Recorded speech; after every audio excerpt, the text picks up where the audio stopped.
everyone. It is 2:00 Eastern, so we are going to go ahead and get started. Good afternoon. My name is Justine. I'm the Vice President of Marketing at AIM Transportation Solutions, and I'll be your host today for this session, focusing on the challenge that is recruiting diesel technicians. So thank you for joining us. I'm going to give you a brief intro, and then I'm going to pass the mic over to our presenters. This webinar is one in a monthly series of webinars which AIM hosts. The subject matter of the series varies, but we consistently aim to provide valuable information to our customers, be it regulatory, compliance, safety, recruiting, the list goes on and on. This is part of AIM's overall consultative business approach. We don't just hand you the keys to the truck and say, see if you're PM. It's our goal to be your business's partner in success. We're here to support the entirety of the transportation community, a community in which AIM is a very proud member. So, big challenge area for us all, hiring diesel mechanics. According to the United States Bureau of Labor Statistics, around 28,000 diesel technician positions will open in this decade. That's almost 30,000, which is just crazy considering how many we have open already. So, like many of you, AIM depends on diesel mechanics to keep our trucks on the road and our business profitable.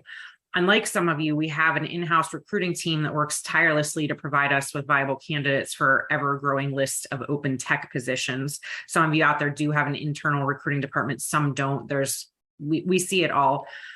So even though we have a full department working on it, times are tight and it's hard to find mechanics. So today we have a very special guest here to talk with us about how to recruit smart for your techs. AIM is a member of the NationaLease network. We're an affiliate member, and today we have NationaLease's Vice President of Member Services, Jane Clark, on the line. Jane is an absolute expert in all things transportation related, including recruiting. We're so glad to have her here with us today. Following Jane's presentation, we're going to have AIM's own Jason Olesh, the Vice President of ProShop, here to briefly touch on AIM's division that takes the need for you to hire and retain techs completely off your plate. It's a proposition that's sounding more and more appealing to a lot of people out there that are struggling to just keep techs in the shop. So a couple of quick things to note. We are recording this session. Tomorrow, I will send out an email. It'll have a link to the recording of the session if you want to share it with anyone internally that might be able to use it. I'll also have Jane and Jason's contact information along with my own. If you have any questions for follow-up, you're welcome to shoot any of the three of us an email. We will have an open session for questions at the end. We ask that you hold your questions till then. You're welcome to type them into the chat function or the Q&A function rather, and then we'll get to them at the end. If you don't want to ask them verbally, you're welcome to just chat me the question. I can read it out loud for you. And so I think that's all I got. That was a lot. So Jane, thank you so much for being here. I'm passing the mic over to you. And whenever you are ready, the floor is yours. Great. Well, thank you so much, Jessica. I appreciate the opportunity to be on this call today and share some things that I've learned over the course of the last several years, and hopefully it will be helpful to the folks here. So I'm going to go ahead and share my screen. And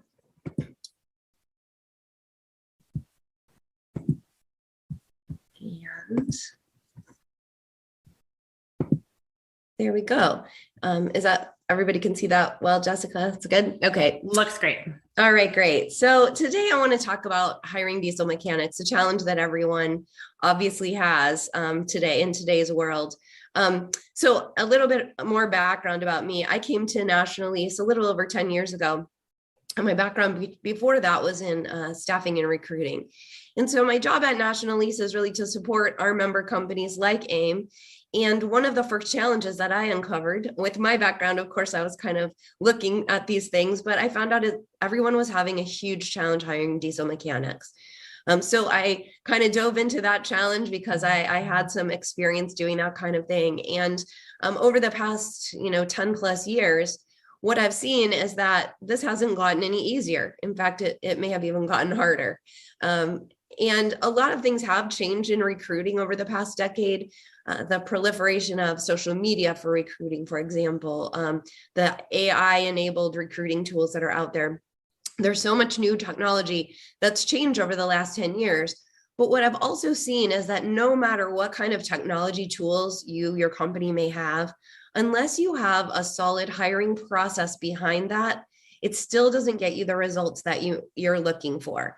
So today I'm not going to talk about all those bells and whistles and all the fun things that you can do. And there's lots written out there that you can find, I'm sure, and some of you may already be doing it. What I'm going to talk about is kind of back to the basics and really talk about the hiring process itself. And so we're going to go through each one of these little boxes and talk about some things that you can do to make sure that your process is in place. And then you can add all those great tools on top and have hopefully really good success. So we're going to start with the job description. So the job description is your good old trusty sedan. It is not sexy, but it is going to get you where you need to go. And so I'm going to spend some time talking about this, and you'll see we'll come back to it a few times. So job postings. And the job posting is your flashy sports car. This is what's going to turn heads and get people to pay attention to your company. One thing that you'll note here is these two things are very different. In this example, they're both cars, but very different cars. And that's how your job description and job posting should be as well. They should be very different. And I see that a mistake happen a lot, that people conflate these two. And sometimes you'll see something posted out there that's really a job description. Guess what? It's boring, and it should be boring because that's the point of a job description. So we're going to talk a little bit about these two things, why they should be different and what each of them should be. So first of all, your job description. You want to get everyone in your company that has a stake in this particular position to weigh in on what that job description should be. We want everyone in the company that has a stake in this to agree on what this person is going to be doing. You'd be surprised at how often this doesn't actually happen. The hiring manager, the person that they're going to report to, has a very different idea of what this person should be doing than maybe someone in HR or someone in upper management. And so it's important to get all those people together and really decide, what is it that you want this person to do in this position that you're hiring for? You're also going to use that job description in your hiring process to let the person who you're potentially hiring know what they're going to be doing. It's really important that that person understands what this job is all about too early on in the process, so that they can make a decision if this is a job that they really want and if they're set up for success to do it effectively. So job description should include a few things. It should include the major areas of responsibility, the primary objectives, so the high level stuff that you want to accomplish with this position. And then getting down into the specific responsibilities. What are they going to do every day? The required knowledge, skills, and ability. And I want to emphasize this required. This isn't like your wish list. In a perfect world, I'd like them to have 10 years of experience. It's what do they really need to have? Is 2 years enough? You can always go for more, but this is the required. You want to have exactly what you really need to have. Again, required education and experience. And then the physical demands of the job. Now, this is important because this is to help your company stay in compliance with the EEOC. So you get into a few legal issues here. So you definitely want to check on these things with your HR department or your attorneys. And then finally, the work environment. What is it? What is the place that they're going to actually be doing the work look like? There are plenty of templates out there that can show you exactly how to put together one of these with each of these areas. But these are the things you need to be thinking about upfront before you even start talking about hiring this person. Is what are these things going to be? What do they need? What do they need to do in the job? And your job description is going to become the building block of everything else that you do throughout this process. It's like your vision. So I'm talking a lot about this job description, but the reason is we're going to come back to this several times throughout the whole process to make sure that we're on the right track. So it's worthwhile to take a little extra time at the front end and make sure that your job description is well written. Everyone agrees with it. It makes sense. It's clear, and it's a good foundation for everything else that you're going to be doing going forward. So now let's get to the fun part, your job posting. Your job posting is also called sometimes the want ad, at least for those of us that are old enough to remember when we advertised in newspapers. There was a section called the want ads. And as the title indicates, it's an advertisement. It is trying to get people's attention. This is the cheesy salesperson here, but this is what you want in your job description. It needs to catch people's attention. Again, that job posting, we just went through the bullet points, not that exciting. Very critical, very important, but not exciting. That's not going to turn anyone's head and get them excited about working for your company. So we want to write the job posting differently. Your job posting should tell your company's story in a way that will be attractive to people who are in line with your culture. So I've highlighted a couple words here in this, as you can see. It tells your company's story. We all have a story. All of you have a story about your company. You know, many of you, I saw some of those folks that are on the attendee list, but take AIM, for example. It's a family story. It goes back, decades and decades, generations. It's a great story. It's a time to tell it. And it needs to be done in a way that is going to be attractive. Again, we want to catch people's attention with that flashy red sports car. That is your job posting. So it needs to attract people, but specifically people who are in line with your particular culture. So that may take a little bit of time to think about, what is your culture in fact? And what are the people that you want to be attracted to your culture? So I'm going to show you a couple of things. So these are real job postings. You can see some of them are a little dated, but I thought they conveyed the idea pretty well. So this is a real job posting for Disney's Fairy Tale Weddings internship. So who do we want to apply to a job at Disney's Fairy Tale Weddings internship? Well, you see some of the words that they use. At Disney, we're storytellers. We make the impossible possible. These are words that are going to attract a certain kind of person to their culture. Okay, here's another one. Some of you may be familiar with Zappos. They sell shoes. They're a shoe retailer, online retailer. And so this isn't a posting for their email team. So it says the CLT email team is all about saying yes and wowing our customers through the written word. You go down here a little bit further, it says, they call us the Force, and we're all Jedi masters. Each highly skilled Jedi aims to write quality emails per 30 minutes. So it definitely talks about their culture. You can kind of picture what it might be like to work at Zappos. It's pretty fun, and they want to wow, and they have Jedi masters. Different than the Disney one, but it definitely gives you a little peek into what the culture might be at Zappos. I'm going to show you one more. This is for Ernst & Young Tax Services. Okay, so our tax practice revolves around helping our clients manage tax obligations, mitigate risk, improve opportunities, reduce inefficiencies. Okay, not nearly as exciting as the other two. However, it does tell a story about their culture. I kind of want someone doing my taxes that is talking about proactivity and responsibility and mitigating risk. I don't necessarily want the same person that would apply to Disney's Fairy Tale Weddings. It's a very different kind of person. So even though this one isn't quite as fun, it definitely conveys their culture. So again, thinking about what your culture is, what kind of a person you want to attract, and then you're going to write a story that tells that, write a posting that tells that story to the people that you want to work for you. So according to a study conducted by the Ladders, job seekers spend less than a minute on average reviewing a posting before deciding whether or not to apply. So you have less than 1 minute to get their attention.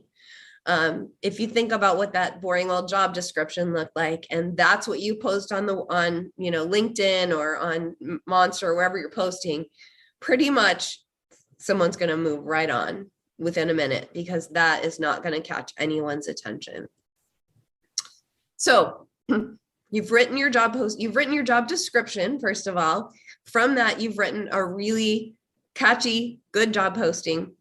You've gotten it out there on all your sites. And then what happens is you get this, hopefully, stack of resumes. Now, you may not print them out. They may be all in your computer, but hopefully you get this giant stack of resumes. That's the goal. But then what do? Right? You've got this giant stack of resumes. What now? What do we do with them? So the first thing that I'm going to tell you is that you need to have some way to track them. I put something obviously very generic here. This could be anything, because it doesn't really matter what your tool is as much as the fact that you have a tool. I know in this industry, you guys track your costs down to the fraction of a penny on how much it costs to run a truck, right? And how much you're measuring tire wear in sixteenths, and you're talking about tiny little fractions of things. We want to take that same care and focus on tracking what we're doing on our applicants. So you want to see, if you're paying for a post, how many applicants does that attract? Did you pay $300 and get 0 applicants? It's probably not a great place to post, but we need to be tracking this so that we know. There's all kinds of applicant tracking systems out there. There's many technology enabled ones, but even if you don't have any of that and you want to do this on an Excel spreadsheet, that's all that matters, is you keep track of where it was posted, how many resumes you got, how many interviews you got from that, and then if you were able to hire anyone.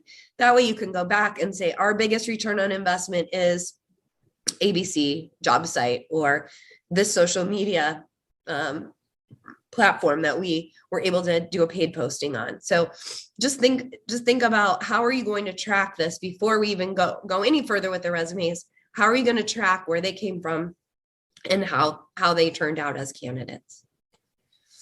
What we don't want to see is the resumes go into the black hole.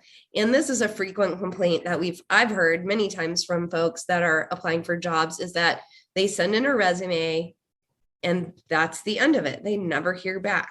And I'm going to talk about a little bit more in detail later why this is so damaging to your company if you do have that black hole. So what I'm going to encourage you all to do is follow up.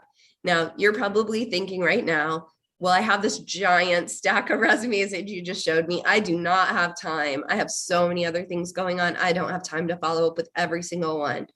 I'm going to challenge you on that. I think you do, because it's important that you do. And we'll dig into that in a little bit later, but you can make it super easy and quick.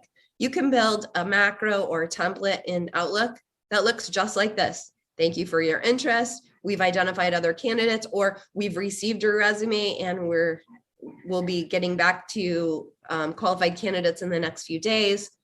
However you want to put it together. And I'm talking about following up with everyone, the ones that you do want to continue to go through the process, and the ones that you definitely don't, because we want to make sure that everyone knows the resume was received, it was looked at, and they get just that little bit of attention. Doesn't take long, but please do follow up. Now back to that stack of resumes. So what are we going to do next? Well, we're going to go back to that job description that we talked about earlier. I told you I was going to refer to that a few times. So here it is. You built this great job description, and now you're going to take the resume and you're going to match it to that job description. Now, you're not going to get 100% match, probably not even close, but there are some key things that you want to look for. Do they have these particular things that we talked about, that we say are important, that we have to have? And we're going to figure out what percentage or what number of things we need to have on this resume to put it in the yes pile and the no pile. However, metaphorically, you want to make those yes and no piles. Let's figure it out. But it goes back to the job description. Do they have the things that we said we needed? And if yes, they go in the yes pile. If no, they go in the no pile. And then we're going to schedule interviews with those yeses. The no's we've already followed up with. We told them we're not interested. We're going to take that yes pile and we're going to start scheduling interviews. So let's get the interview started, but not quite yet. We want to stop for a minute because it's really important that we have a plan. We have to have a process for these interviews. So what am I talking about here? Why do we need to have a process? What difference does it make? Well, there's two things that we want to look at. And number one is positive candidate experience. And this is why I kept saying it was so follow up with every single candidate. Candidates today have access to so many social media sites, so many places where they can talk about your company, whether or not you hire them. And they can have a good experience with your company and not get hired. So why do you care? Well, why you care is because they may not be the candidate that you want, but their sister-in-law or brother or neighbor or best friend's husband may be a great candidate for you. And if you alienate them at this stage, you're never going to get to see those people coming to you. The second thing that we want to look at here, and the reason that we want to have a process, is what we call time to hire. So I mentioned this already, I got a little ahead of myself, but positive candidate experience is making sure that every step of the process, every touch point that they have with your company, whether they get hired or not, is a positive experience. And you've worked so hard. I know you all have marketing folks that are out there trying to promote your brand, salespeople that are out there trying to promote your brand. You can do significant damage to your brand right here by treating candidates poorly, or they get the impression that they were treated poorly, even if you didn't mean to, right here in this stage. Time to hire is also especially critical. And we're talking about the time from the moment the job gets posted till the moment someone's in that seat starting their first day. And the shorter that we can make this, the better we're going to be, and never more important than today. I'm sure all of you that are engaged in hiring have example upon example of folks that, we even have a name for it now. We call it ghosting. Like, they disappear somewhere in the process. And chances are, a lot of times the reason that they disappeared is because in the meantime, they found something else and they started another job. So we want to keep this time to hire as short as possible. So back to the process. Having a process can do both things that we just talked about. It can improve your candidate experience and make sure that they, whether or not you hire them, feel a positive reaction to your company. And it can also much shorten the time to hire. So you want to have, again, I'm not going to tell you what your process should be, and it's going to depend on your company, but these are some things to think about. The pre-interview, exactly how does that go? What's going to happen? Who's going to send a note? Who's going to call to schedule these interviews? How is the process from the moment that you receive that resume till the time you call them and set up the interview? Who does what, and how is that going to work? Then for the interview, who is going to interview them? How many people are going to interview them? And in that case, how does it work? What questions are each different person going to ask? Are they asking the same questions? Are they asking different questions? When do these interviews happen? Are they back to back? So the person comes in to interview and they have 3 interviews back to back in one day. Are they all at one time with a panel? Is there a in and out? So the first person says yes or no. And if it's a yes, they go on, or everyone goes on. You really need to think about how this is going to work. How is that process going to work? And that it's consistent for every applicant, if at all possible. And then where? Most of the where is going to be right in the place where they're going to work. Might be a time where you're hiring for confidential, and maybe the person that you're replacing doesn't know they're being replaced yet. So maybe it's not best to bring that person into the work site. So if not, where is it going to be? Again, just have a plan. And then post-interview, how does that work? How long does it take before we make a decision and reach out? What is the follow-up between the interview and the decision-making process with that candidate? How are we going to do all of those things? So map it out and have a process. Whatever it is, make sure that you have one. So I'm going to tell you 2 pieces of what may seem to be contradictory information now. Number 1, when you candidate, hire them. Don't wait. Don't go through all the rest of your many resumes. Don't say, well, I want to get 2 or 3 people that I kind of like and pick between the 3. You'll know when you have the right candidate if you've written a good job description. You match it up with your job description, it up with the interview, and you make that decision right then and there. But also, don't stop interviewing. Okay, well, you just told me to hire someone, but not stop interviewing. Well, that position isn't filled until that person shows up for their first day. And like I mentioned, a lot can happen between the time that you decide you want this person as the next person in that position and the time they actually start. If you stop your process, give the 2 weeks that it takes them to come over to your place or however long it is, and then they don't show up, you have to start all the way over from scratch, because 2 weeks is an eternity in this job market. Probably most of those candidates that you already have resumes for, if you haven't done anything in 2 weeks, they're gone and you're going to have to start from scratch. So you want to keep on going until you have that position filled. till that person actually starts. And worst case scenario, you find another great candidate that you might have another job for down the road, or you let them know, hey, sorry, the position's already been filled, but I want to keep you in mind for something else. So make sure you don't stop before you have someone show up for their first day. Okay, so talking about the interview itself.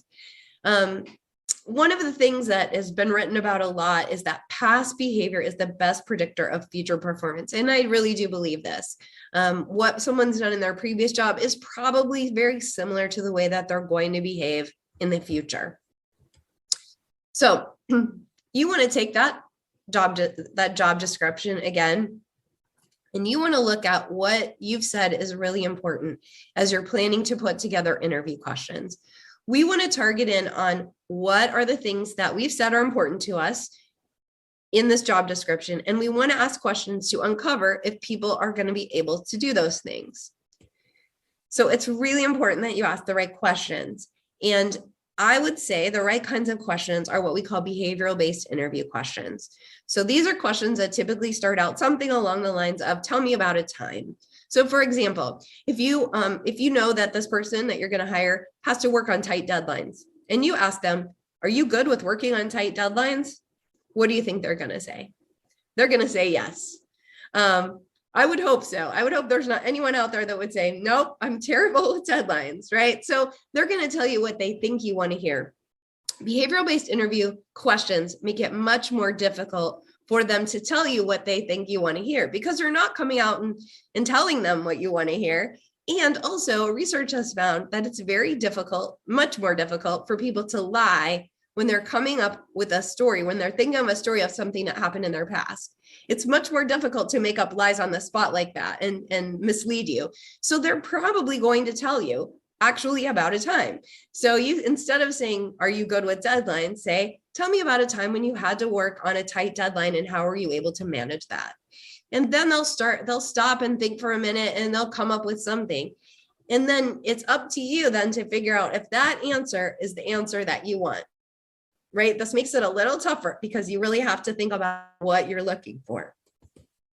You're going to take the questions and then you're going to move it into some kind of rubric that you've already decided on that's based on your job description versus the resume. So I'll give you an example from my own hiring. I typically always ask the question, tell me about the best boss you've ever had. And this takes a little self-awareness if you're going to ask that question, because if they're going to report to me, I'm hoping that they're going to describe a boss that works somewhat the same way I do. And I know myself, I am not a micromanager. I want to give people tools and turn them loose to do their job. I don't want to have to check up on them all the time. I don't want to have to hold their hand a lot. So if someone says, I say, tell me about the best boss you ever had, and they say, oh, they were so good. They walked with me through everything. They made sure I had every detail correct. They were right next to me the whole time answering my questions. That's great, but that person's not going to work well with me. And I know that. They're going to find that I don't give them enough direction. They're going to be frustrated with me, and I'm probably going to be frustrated with them. Now, that's not a wrong answer by any means. It's just not the right answer for someone to work for me. And so these are not, black and white, right and wrong answers, but they need to fit with your culture. If your culture is, highly competitive and you're really always trying to strive for continuous improvement, you want somebody that's driven and wants to do that. Not someone who just wants to completely take direction. But there might be positions where you just need someone to do exactly what they're told. And so you'll need to figure that out. And again, it goes right back to the job description and what you're looking for in these answers. So you're going to build your questions. You're going to build your checklist of how you want to hear the answers. What are the right answers for you for this position? You're going to match it to your job description and resume. And hopefully at that point, that will make it clear to you which one of these people on these resumes is the right fit for your company. And you decided to go ahead and hire them. So I'm going to give just a couple of notes here on a couple things. You should have a process for reference checks. And I know that this is somewhat controversial because a lot of companies don't want to give a reference check, but I like to reach out to someone. I like to call them on the phone, talk to them, and ask open, specific questions that are built on areas of concern or uncertainty that I've uncovered in the interview. And again, these don't have to be the references that they list. There's nothing wrong with calling someone that you happen to know that may have worked with them in the past. There's no rules against that. I know a lot of companies don't like to give reference checks. So you have to work around that a little bit, get guidance from your HR department and so forth. But I feel like if this person doesn't have at least a couple people that can vouch for them, that maybe is a red flag for me. If they can't find a couple people that will say nice things about them. I also want to talk about background checks. And again, this is something, please do get guidance from your HR department, from your legal counsel.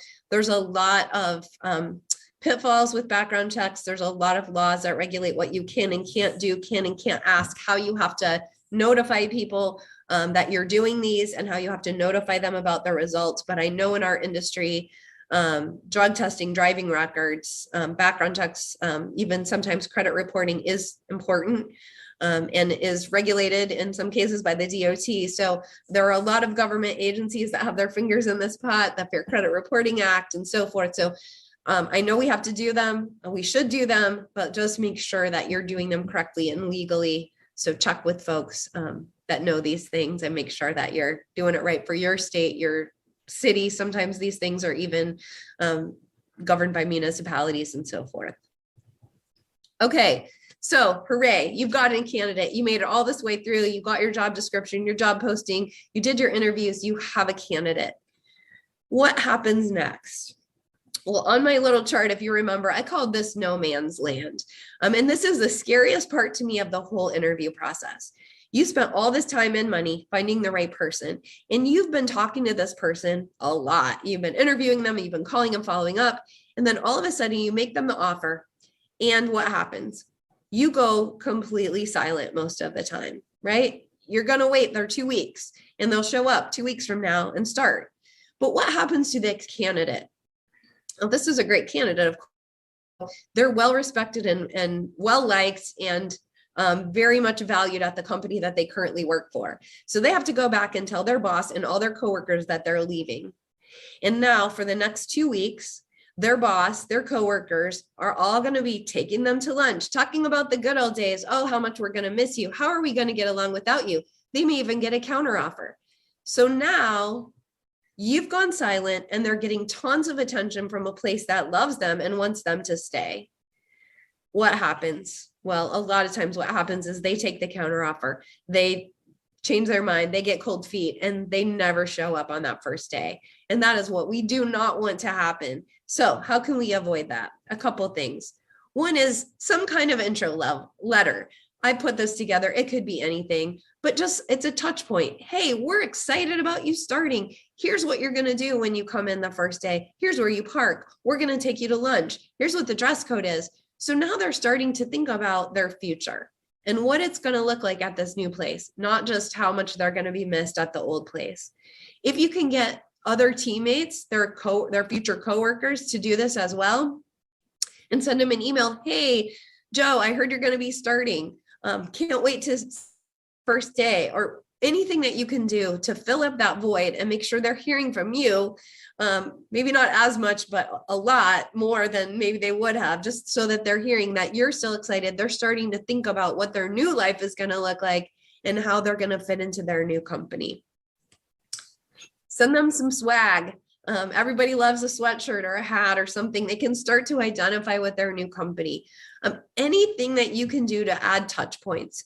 Maybe you can have HR meet them for coffee or lunch and fill out some of that real boring, messy first day paperwork that everyone hates so much. Get that out of the way, but it's now another way to get someone talking to them in that no man's land time frame so that they're still thinking about your company. So a couple stats, if I haven't made this clear enough yet, 40% of turnover happens within the first month of someone's employment. And then 10 more happens before their first anniversary. So after all this time and effort, you lose about half of your people in the first year at a typical company. Here's some more stats. 91% of first-year employees are retained in companies with a formal onboarding program, and only 50% in companies that don't have one. So you're going to, most of the time the stats are that 50% turnover in that first year, but you can change that number significantly to 91% retained if you have a formal onboarding program.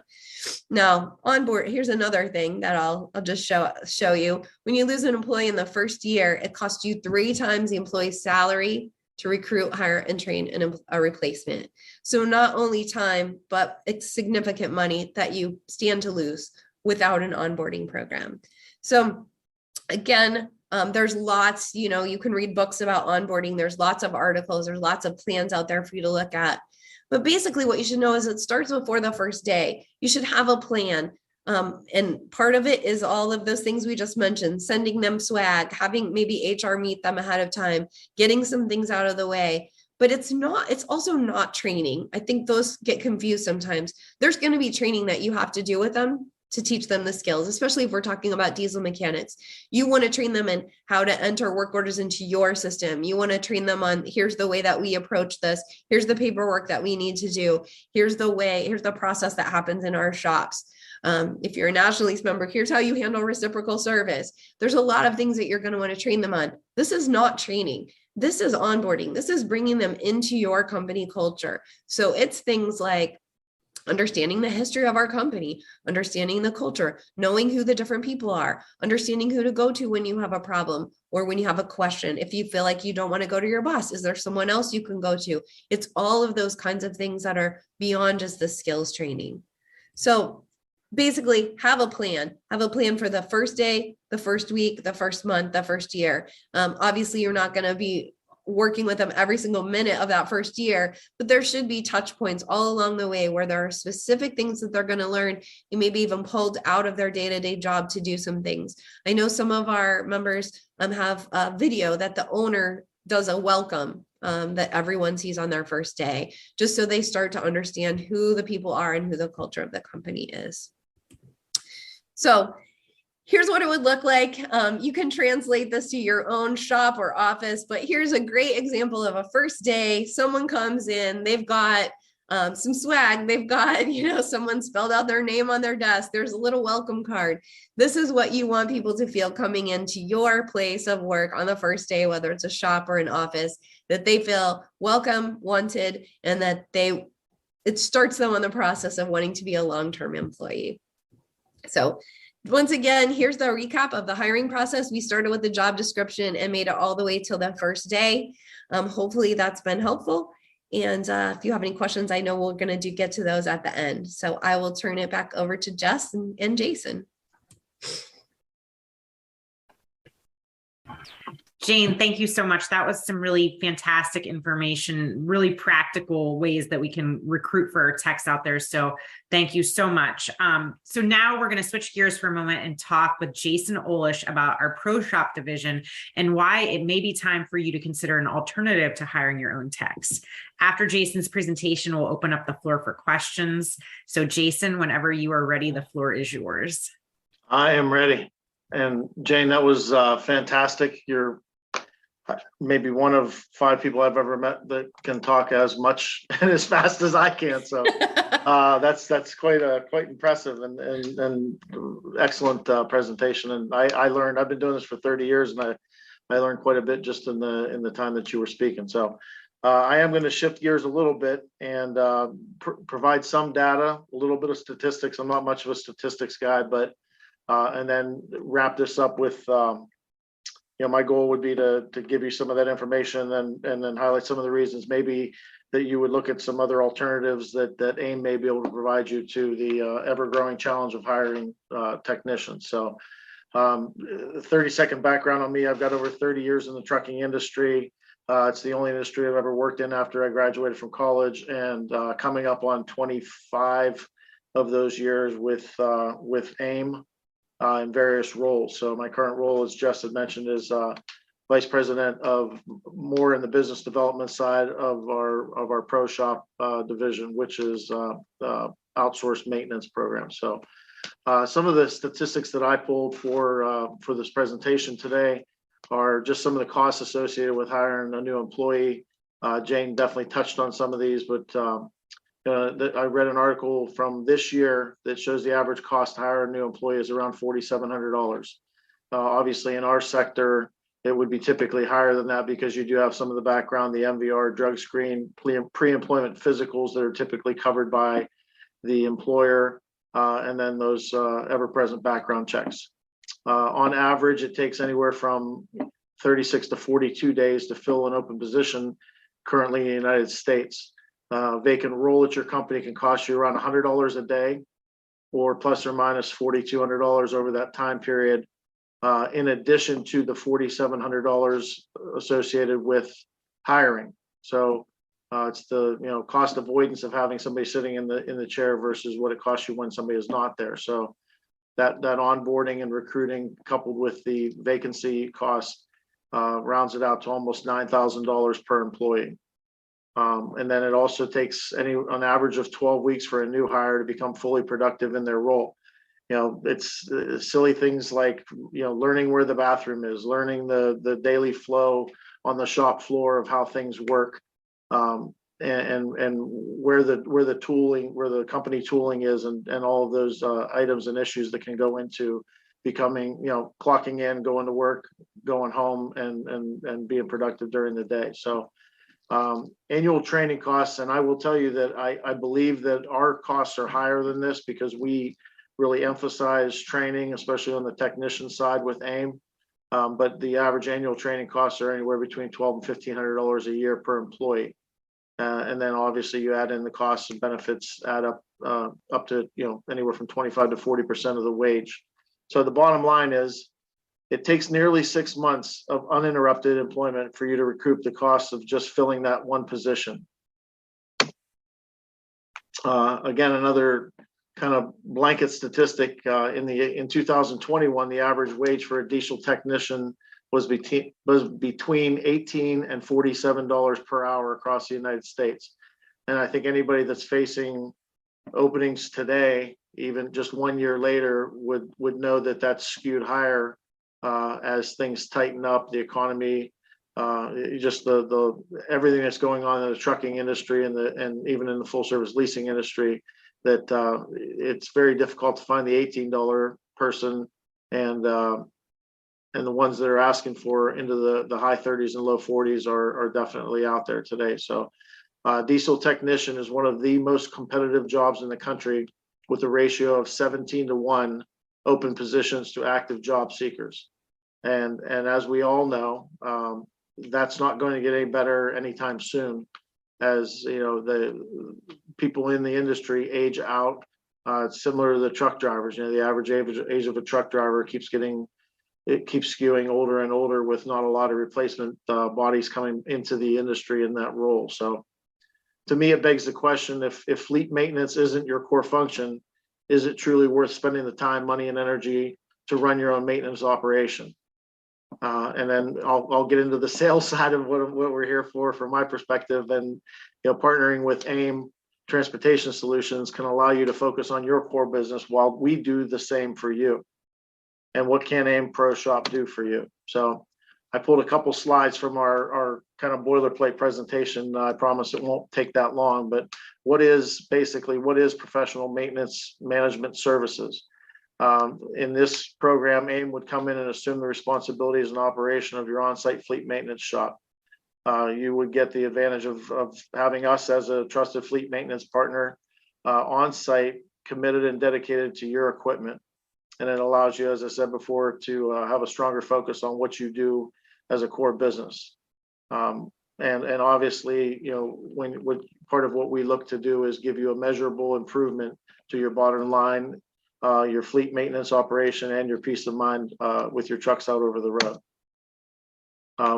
We look at and it sounds cliche, but we look at every one of our customer relationships as a mutual partnership. Our goal and the way our program is set up is really, the objective is to reduce the overall cost of the shop operation.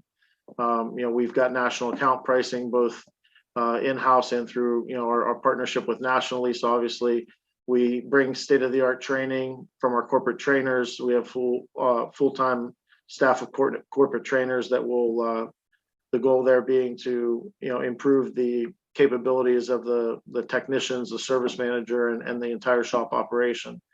And then we're going to eliminate liabilities with running a shop, both from an insurance standpoint, workers' comp liabilities with having responsibility for who's the responsible party for maintaining your fleet from DOT roadside inspections. So the key component of what we've always said and what we put into action here is that we're going to work closely with your management. We're not taking anything over. We're going to manage your fleet maintenance program, but you're still going to control it.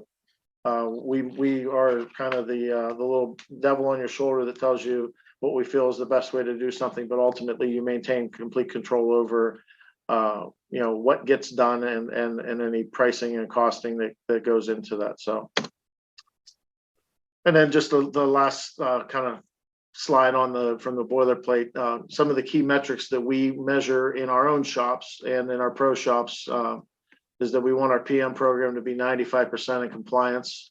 And what that drives is less roadside breakdowns, less issues in between PMs. And that's the baseline. The goal is 100, but we baseline it at 95%. The other thing we try to do is keep our overtime rate for the technicians on the floor at less than 2.5%.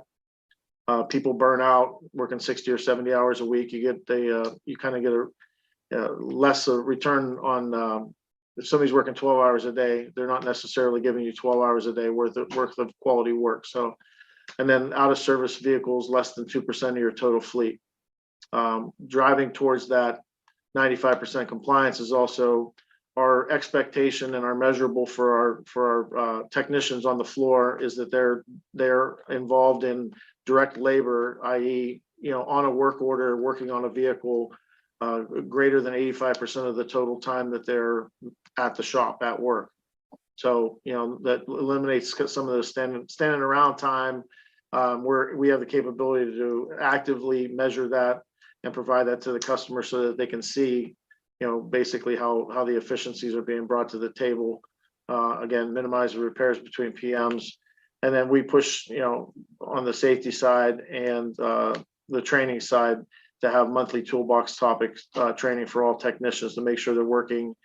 They understand the safe environment that we expect our shops to be, and that any concerns they have are brought to the table, as well as opportunities for improving their skills. So in the pro shop scenario, your employees can become AIM employees.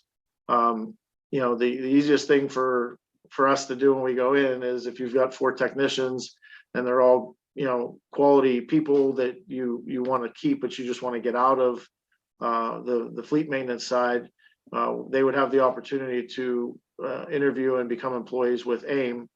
We would take on the role of, they would just get their paycheck from us and their benefits from us, as opposed to from you. What they get and what we gain, and I'll get into this a little bit as I wrap things up.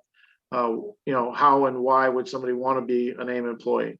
Now, I won't go back to my initial statement. I've been here for 25 years, and I'm not a top 10 person in the company as far as longevity. So it speaks to the culture that we operate in and how we drive that from the top down, all the way to the folks that are working out on the floor and the fueler, washers, and everybody. So we provide an ongoing opportunity for advancement, both in skill and career development, ongoing safety training, technical training. We provide opportunities for technicians to get certifications, and we reward them financially for that in their pay. Near constant additional web-based training programs. So the goal always is, and I'll use the phrase, if you have a C mechanic, our goal is to try to bring them up to a B mechanic, and then long term get them to an A mechanic, where they can do full diagnostics and repairs and welding, and make them a better, more efficient employee for not only us, but the customer who's paying us to manage their fleet. We do on-site OEM training programs. We've got the majority, if not all, of the diagnostic tools, software programs to diagnose and streamline the repair process for vehicles that we're working on. And again, the technician certifications that allow us to do more and outsource less to dealerships and outside vendors. So the more work that we can do on your fleet, in your shop, without outsourcing it at a higher labor rate and parts rate to a vendor, the better it is for everybody. So I've covered all the pitfalls and challenges associated with hiring maintenance personnel. So how does AIM do it better? Maintenance is our core business, whether it be a full service lease, a rental account, integrated logistics, or contract maintenance program like ProShop. It all centers around keeping trucks running down the road with minimal downtime.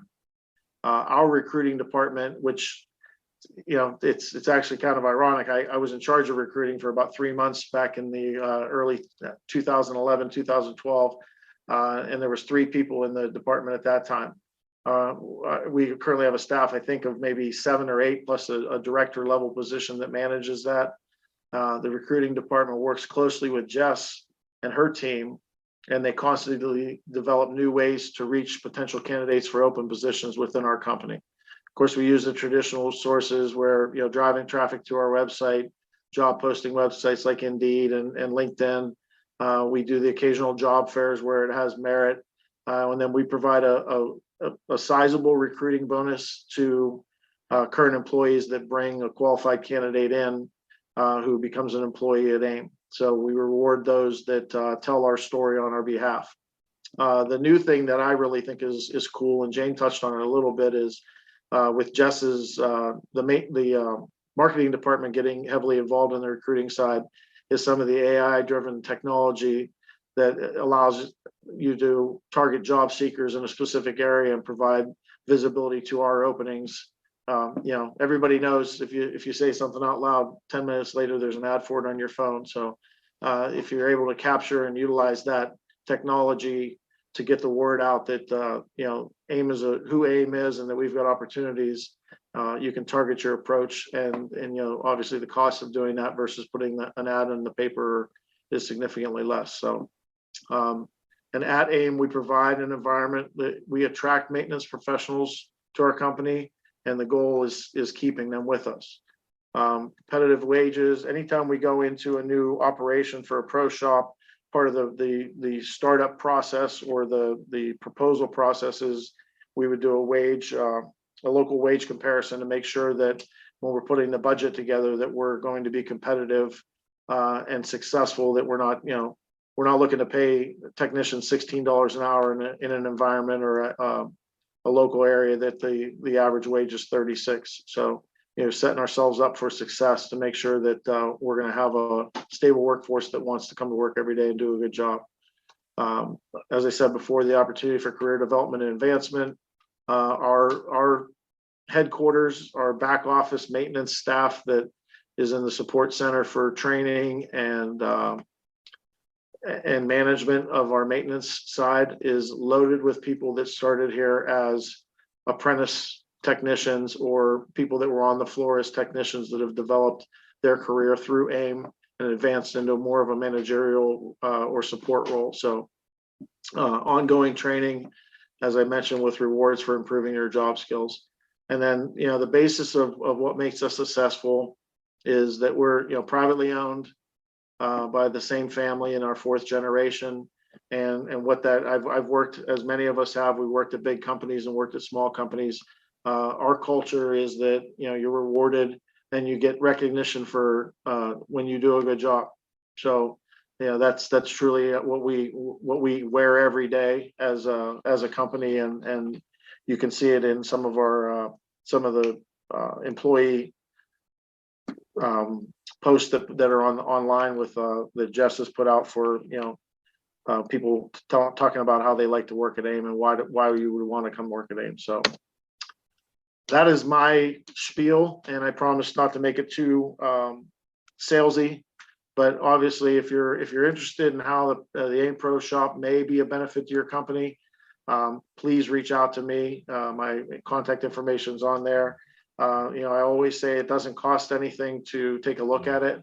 There's no charge for us to come in and run a comparative analysis of what you're doing and what we would bring to the table with the AIM Pro Shop. So thanks everybody for your time.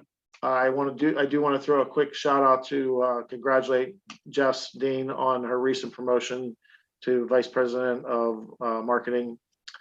that's it. She's actually a perfect example of career development. She's been with the company for quite a while, but has moved up through the ranks and really has taken us to another level when it comes to opportunities like these webinars. So I just want to make sure I threw that out there. So that's all I have, Jess.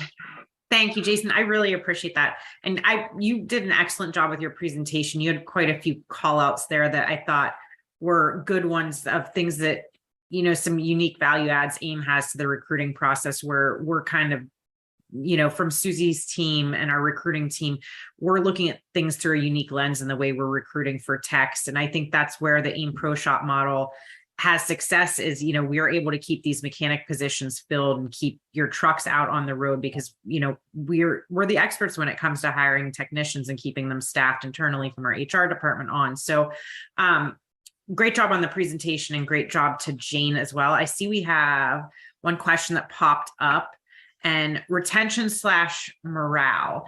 How do you explain raising wages to your senior employees when they see high wages posted? That is a good question. Jane, how would you handle that?